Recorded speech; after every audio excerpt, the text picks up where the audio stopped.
حبايبي الاهلاويه، طبعا مش عايزين نتسرع ونقول الاهلي طلع من افريقيا ولا غيره. الاهلي بيه له 4 ماتشات. الاهلي ان شاء الله طول عمرنا متعودين ان هو بيطلع عنا في دور المجموعات وبعد كده بيطلع نهائي.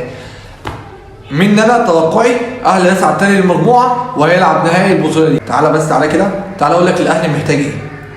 الاهلي محتاج باك شمال كفء بديل لعلي معلول، لان علي معلول كبر في السن واحنا محتاجين باك شمال. الاهلي محتاج مهاجم صريح، سيبك بقى من قفشه.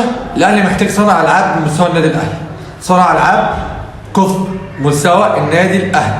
هنبص على الماتش امبارح، فيه مميزات وفيه عيوب. تعال نشوف بقى المميزات اللي احنا طلعنا بقى من النادي الاهلي. محمد الشناوي كل ماتش بيثبت ان هو حارس مصر الاول. طلع كوره انقاذ النادي الاهلي، الهجمه اللي هي طلعها برجله دي عادت الماتش للنادي الاهلي. تاني حاجه كسبناها من ماتش حسين الشحات بيقدم اداء ولا اروع ولا اجمل. حسين الشحات بعد المونديال حاجه تانية، هي دي نسخه حسين الشحات اللي احنا محتاجينها من زمان.